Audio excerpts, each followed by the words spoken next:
It's another Q&A edition of Optimal Health Daily, episode 1005, and I'm Dr. Neil Malik. Hey there, happy Friday, and welcome to another Q&A edition of Optimal Health Daily, where I answer your health questions related to fitness, diet and nutrition, and lots more. You send in the questions, and I answer them for you. And if you're new here and are wondering, why should I bother sending in Dr. Neil a question? Isn't he just calling himself doctor? He's not really a doctor. Well, I do have my Doctor of Public Health degree with an emphasis in chronic disease prevention and nutrition. I also have my Master of Public Health degree with an emphasis in health promotion and health education. I'm also a registered dietitian nutritionist, a certified health education specialist, and a certified exercise physiologist through the American College of Sports Medicine.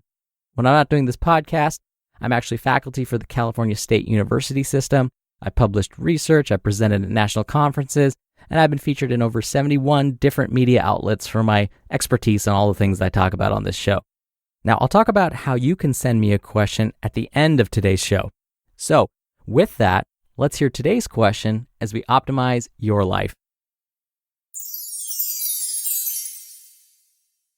Hi, Dr. Neil. This is Sam in West Palm Beach, Florida. I want to first say that your podcast adds so much value to my life.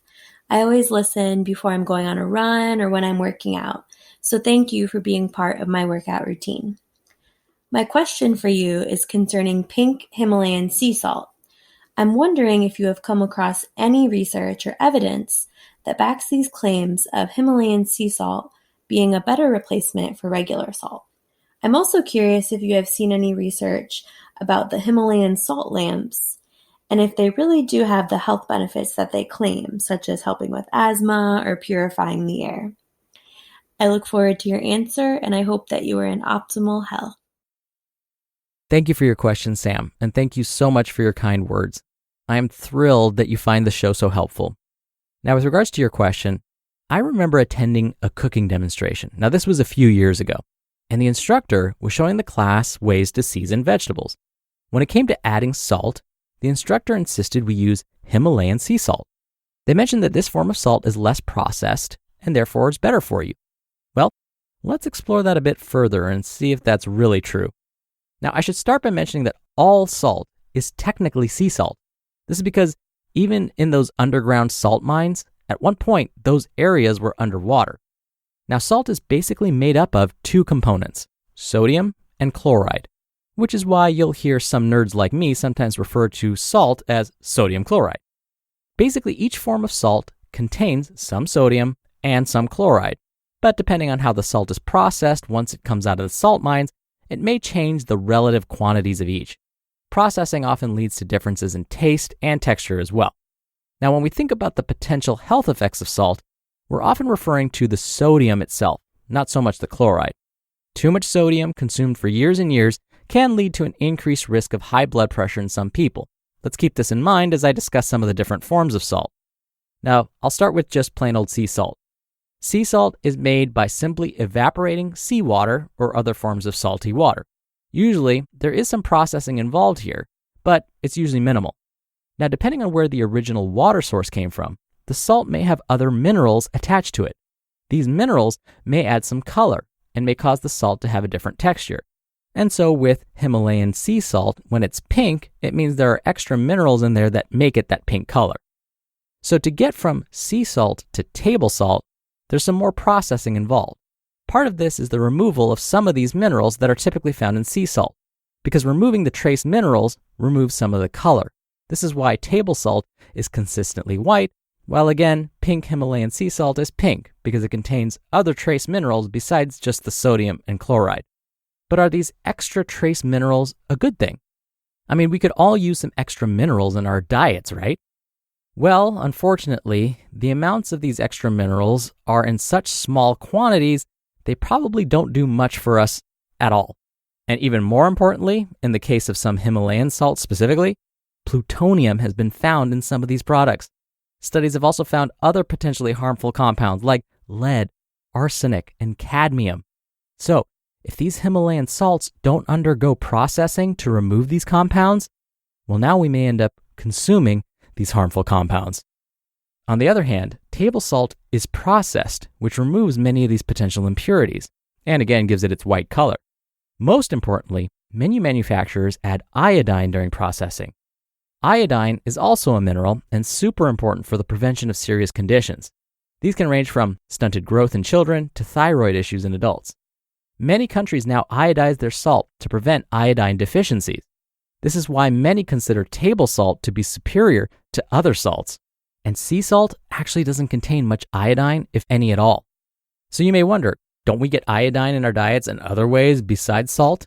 Yeah, seafood, including seaweed, yogurt, milk, and some grains contain iodine. Even though these foods are commonly consumed, there are still risks for deficiency, even for those living in the US. Now, this can be partly explained by the fact that some foods can actually interfere with our body's ability to metabolize iodine.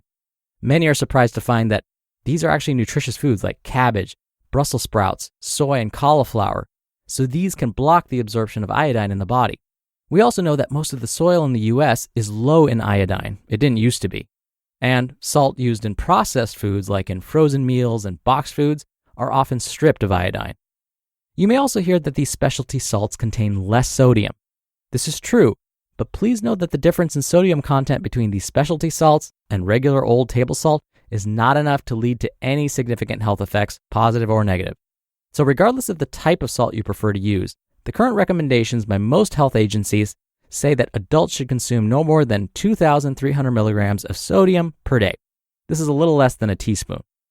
Yes, even with the pushback from those studies about salt not being associated with an increased disease risk, we're finding that many of those studies were quite flawed.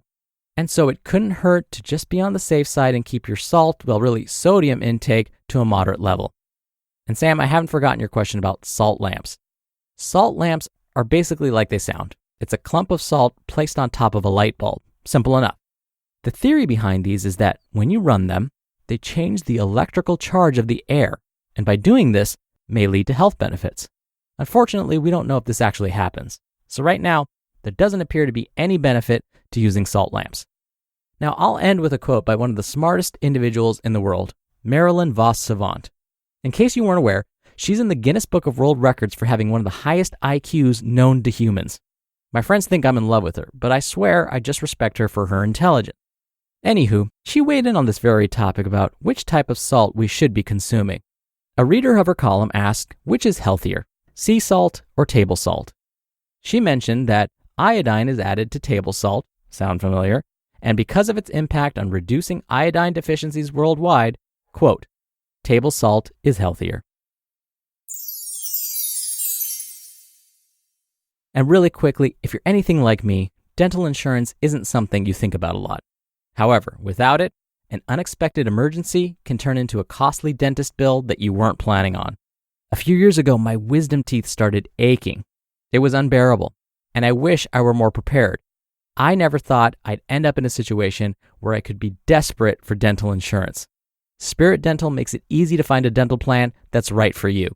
With other providers, you could run into high deductibles, long waiting periods, and expensive procedures might not even be covered.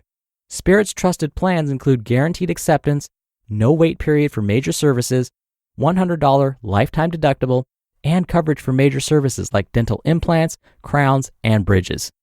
If you're looking for dental coverage made easy, visit spiritdental.com/OHD to gain a little peace of mind.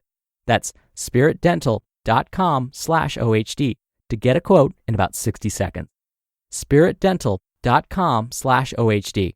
And I have that linked in this episode's description. Thank you so much again for the question, Sam. You'll be entered into a very small raffle every month to win a book. And if you want to be in the raffle, send in a question. Just come by oldpodcast.com/ask. Right on that page, you can record straight from your computer's microphone. It's really easy, and you can even play back your message and do retakes before sending it in. Or you can do it the old-fashioned way and call in your question. The number is 61 I Love OHD. Both methods are in this episode's description, which you can find at oldpodcast.com. I'll just mention that I love when you send me questions. Thank you so much in advance. It really makes my day, and I love responding to them. Thank you again so much for listening every day. Thank you in advance for sending me your questions. I hope you have a wonderful weekend. I hope you're staying safe and well, and I'll see you back here on Monday where your optimal life awaits.